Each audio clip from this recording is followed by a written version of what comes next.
You see, the initial stage of marriage is the bonding stage.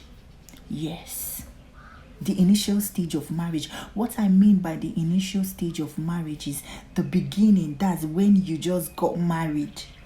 Yes, probably after your wedding, paparazzi and all those things. The reality now is what I mean by the initial stage of your marriage. You see, the initial stage of that marriage is your bonding stage. That stage is when you bond with your partner. And that stage lasts from 1 to 5 years. Yes. That stage is the stage where you bond with your partner. What I mean by bonding is that is the stage where you will try to accommodate, you try to adjust, you try to tolerate, you try to understudy your partner very well.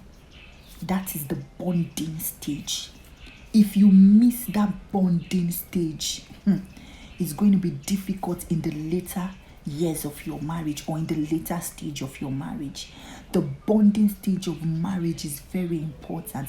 That is why that period where you just got married, it is not the time for you to bring in people from here and there to come and live in that house that you just entered as a wife. That new house that you just came into as a wife, that is not the time you remember that your auntie's brother's child that is in the village that needs to go to school. That is not the time where you go and carry that one and come and keep in your house and bring in your auntie's son and bring in your cousin brother and bring in your this and that, and the whole house is crowded. Newly married couple, that is not when you begin to pull crowd into your home from here and there. You just got married. What you should do is to settle in your home first. Secure your territory first before bringing external presence into your home. Bond. That bonding stage is very important. If you can overcome that bonding stage, then you can overcome anything that would surface later in that marriage. But if you miss out on that bonding stage, you will keep missing it. Yes. So that is not the time when you begin to draw crowd into your home.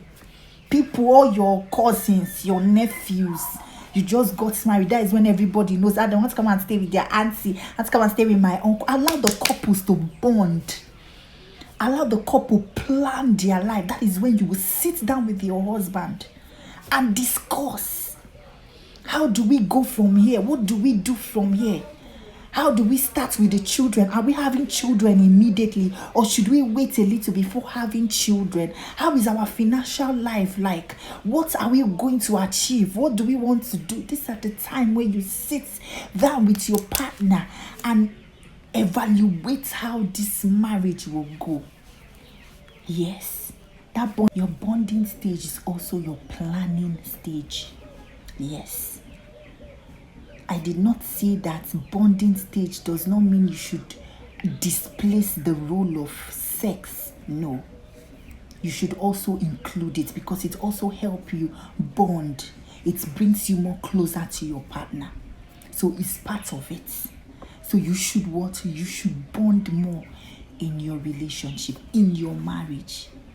That is not the time where you pull crowd, because the more crowd you put, the more presence you bring into your home, the more pressure you put on your husband. After your wedding and all those things, you are yet to recover from the financial burden that you just went through. So allow your husband, allow yourself recover first before you start bringing in people. Plan your marriage first.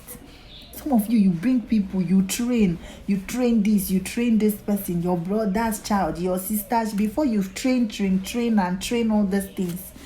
At the end of the day, when it's time for you to train your own, money will not be available at that time because you have trained. The money you're supposed to use to train your own children, you have used it to train this person, train that person, train this one, train that one. Now, when it's time for you to raise your own child, the money is not available. And then those people you trained, you are hoping they'll come and train your own in return. It might happen that way. might not work out that way, because it's everybody that you trained that would even agree or even accept or recognize the fact that you even trained them. Yes. So when you've trained,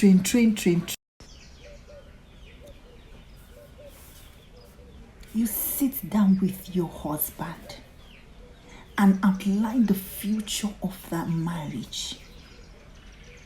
Draw a map on how you want your marriage to go and present it before God.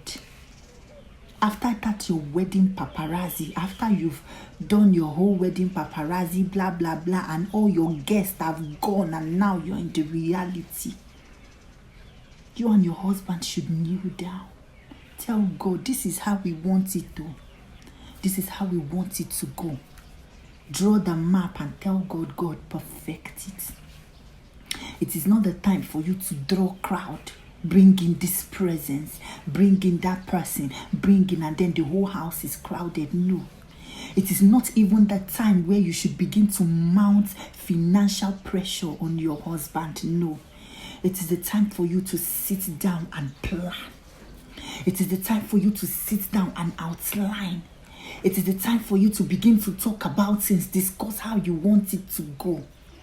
I keep advising couples, as you're having children, open an account, a savings account for those children. If it is 1, 2, open accounts for them and begin to deposit something. Little by little, be depositing something. Those things you are depositing in that account will be taking care of anything that concerns their financial needs. It will help you a long way. Yes, you plan yourself. That is not the time when the little money you are supposed to be saving up for the future of your home,